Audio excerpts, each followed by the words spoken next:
सहारा India आवास पर Samajwadi party के कई दिग्गज नेता पहुंचे।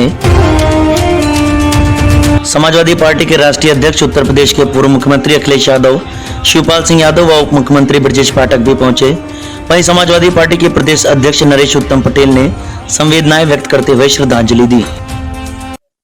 सहारा श्री के समाजसेवी है, उनका जाना इस देश के लिए बहुत अपूर्णीय क्षति, क्योंकि उन्होंने हर वर्ग के क्षेत्र में बहुत सराहनीय काम किया।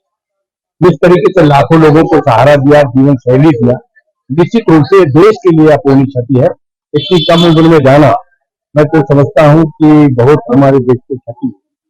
और उनके अनुयायियों को जो दुख पहुंचा, हम समाजवादी पार्टी के लोग, समाजवादी पार्टी के संस्थापक और हमारे नेता श्री मुलायम सिंह यादव जी को उनका और हमारे नेता अखिलेश यादव जी उनसे रात में दुख किया था, जानकारी मुझे बेहद दुख हुआ। उनको कम से कम 25 साल हो रहे हैं और इस देश की सेवा करनी चाहिए, लेकिन फिर भी उन्होंने जो कार्य किया है वो देश दुनिया के लिए एक नसीहत है। सबको उनके बताए हुए रास्ते पर अपने जीवन को सुधार करना चाहिए, देश की मजबूती के लिए, समाज की मजबूती। मैं तो आया और मैं उनको विनम्र श्रद्धांजलि देकर के आपकी और वो आएंगे निश्चित रूप से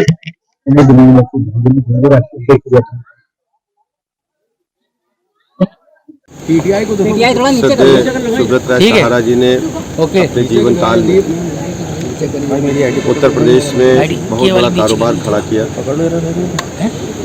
आज वो हमारे बीच में नहीं रहे। हम उन्हें श्रद्धा सुमन अर्पित करते हैं, ईश्वर से प्रार्थना करते हैं कि उन्हें अपने इसी चरणों में स्थान दें, परिवार को असहनीय पीड़ा को सहने की ताकत दें। किस तरीके का व्यक्तित्व था उनका जब वो लोग बहुआयामी व्यक्तित्व धनी थे और आज वो हमारे बीच में नहीं है।